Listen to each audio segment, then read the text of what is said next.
Os espanhóis foram, deram a volta pelo Caribe e acabaram chegando do outro extremo da América do Sul, tá? Venezuela, Peru, e depois também a viagem deles foi por baixo, que eles desceram e foram desde a Argentina, foram subindo, Chile, etc. Daí que os nossos irmãos, todo o pessoal da costa do Pacífico falam espanhol, porque foram os espanhóis que chegaram lá, e do lado do Brasil, a gente fala português porque foram os portugueses que chegaram aqui no Brasil. Tanta mentira e tanta omissão nos livros de história. Então começa por aí, pessoal. Os navios, eu estou por enquanto chamando de navio, daqui a pouco vamos pegar a palavra certinha. Os navios que saíam de Portugal levavam, na sua maioria, aqueles judeus fugidos de Portugal, ou fugidos ou por opção. Eles faziam aquela falsa conversão que eu mencionei. Tá bem, somos católicos a partir de, somos cristãos a partir de hoje, vamos para o Brasil, para o novo mundo, para habitar, colonizar o novo mundo com seus conhecimentos, o reino até ficava muito feliz de mandá-los, porque seriam pessoas gabaritadas para cuidar de suas novas posses de terra. Esses navios, a gente conheceu, né? Eu vou fazer aquela pergunta que nem a dona Beatriz falava. Quem se lembra, quem sabe o que é nau?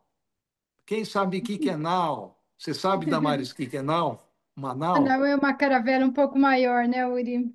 Exatamente, exatamente. A nau, quando a gente fala as naus que chegaram no Brasil, a gente imagina, né, um tremendo de um navio, né? Só para vocês terem ideia, uma nau cabia no máximo 200 pessoas. E elas tinham até de 30 a 50 metros. A caravela é menor do que a nau. A caravela é pequenininha. A caravela, gente, atenção, agora essa é cômica.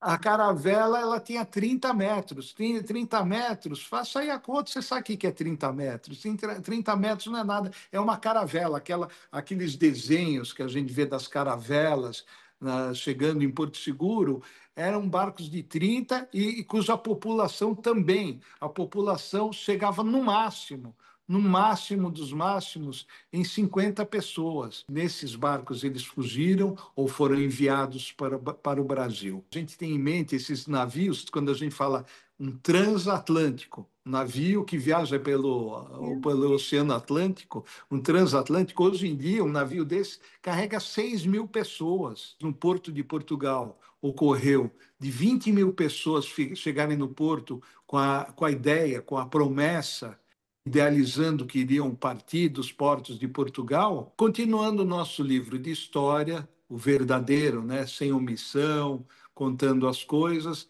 eles chegaram no Brasil, desceram lá. Qual foi a primeira coisa, pessoal? Qual foi a primeira coisa que eles viram lá do navio, dentro daquela casca de nós? Sabe o que eles viram, pessoal? Viram um monte de índia pelada. Imagina essa turma toda, 50 dias, um dormindo em cima do outro, naquele sofrimento, chega, de repente, no paraíso, nesse Brasil tropical, encontra um monte de índias peladas. Mas o Pero Vaz de Caminha, ele relata isso. Nas cartas que ele escreveu nos diários, ele relata sobre isso daí especificamente. As índias, a pureza delas, sem cobrir, ele escreve, sem cobrir suas vergonhas, né? Mas eu estou falando da visão dessa maioria de homens que chegaram sedentos, famintos, vendo aquela cena. Então surge nos livros de história um homem muito interessante, o Diogo Álvares Correia. Vocês devem conhecer, né? Você sabe quem é o Diogo Álvares Correia? O Eu nome dele quero, popular, né? o nome Eu- dele popular, né, é o Caramuru, que os livros contam que se apaixonou pela Índia Paraguaçu. Uma história muito bonita do Diogo Álvares Correia, que veio de Portugal e se apaixonou pela Índia Paraguaçu. Olha que romântico, que homem de coração bom. E ele era tão puro, tão inocente, que ele andava pelado, tá? Sim. Diversos livros, tem diversas ilustrações, o Ele Quirino, assimilou a cultura local. ele assimilou o costume dos tupinambás, que era a tribo da Índia Paraguaçu, e ele andava pelado, nu. Ele dividia todo esse carinho. Ele dava muito carinho para todas essas índias. Ele tinha algumas mulheres, algumas fãs. Ele dividia esse amor, esse carinho todo. O Brasil possui. Eu vou talvez falar duas vezes para o pessoal saber que eu não errei, tá? Que eu não estou, de repente, eu gaguejei, eu não sou tão bom assim em explicar as coisas, sei lá. Eu vou falar. Existem no Brasil, vou chegar até mais perto, 50 milhões de descendentes do Caramuru. Ele é considerado o pai dos brasileiros. O João Ramalho foi outro grande pai do Brasil e tivemos também Sim, uma mãe muito importante que eu faço questão de comentar aqui, porque a história dela é fascinante, ela realmente é considerada a mãe do Brasil, não com esses números, mas ela também tem milhares, se não, quiçá, milhões de descendentes, que é a Branca Dias. A sim. Branca Dias foi uma pessoa, uma figura importante, uma educadora. Ela dirigiu uma escola para moças em Pernambuco, e ela também teve muitos descendentes. A Branca Dias foi muito importante na fundação da primeira sinagoga das Américas em Recife. Então, a gente não pode deixar de mencionar que também ela é considerada a mãe do Brasil. Mas esse grupo também foi muito dividido. Agora vamos falar um pouco da geografia no Brasil mesmo. Quando eles chegaram, onde eles ficaram? Tá? Aí também já começa aquela discussão entre acadêmicos. Tá? Eu bati um papo com um historiador muito importante, o Marcelo Bogovicius, que ele infelizmente morreu há 2, 3 anos atrás, um grande historiador que pesquisava muito sobre a instalação, sobre a presença dos cristãos novos no Brasil, o Marcelo de Meira Bogovicius. E ele me relatou que uma parte desses que chegaram no litoral brasileiro ficou em São Paulo, nessa região, São Paulo, Minas, e eles foram bem-sucedidos.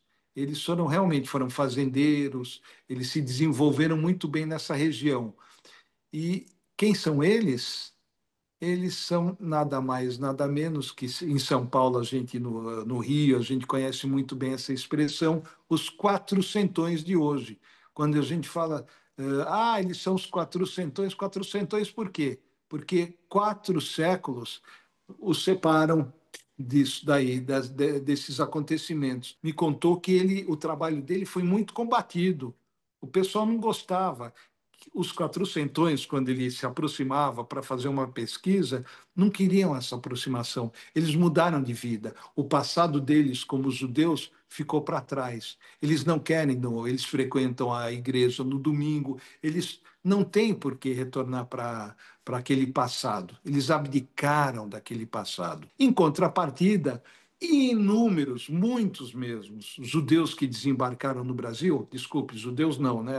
Aí já são os anuncinos, né? E os filhos dos anuncinos, os conversos, os criptos judeus, eles tiveram que fugir. Sabe por que eles fugiram? Porque a Inquisição continuou no Brasil, avançou para 1600, até começo de 1700, acredite ou não. Não eram aqueles tribunais inquisidores de Portugal, não era. Eram representantes que eram enviados para o Brasil para, através de denúncias, ou tentar descobrir quem eram esses criptojudeus ou os cristãos novos, agora cabe isso, os cristãos novos que não estavam seguindo, que estavam mentindo. Então, até o começo de 1700, eles continuavam a mandar seus relatos para Portugal e muitos tiveram que voltar. Eles prendiam e mandavam de volta para suas condenações em Portugal. Para fugir da Inquisição, dessa possibilidade de serem descobertos por vizinhos e até por parentes. Muitos fugiram para áreas remotas no Brasil, para o norte e nordeste.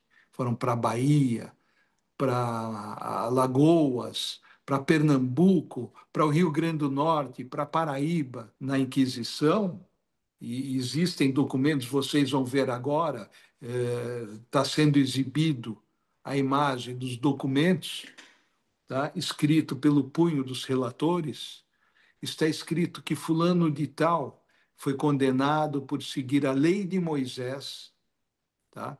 Foi condenado por jejuar no grande dia. Jejuar no grande dia, pessoal, é jejuar no Yom Kippur dos judeus.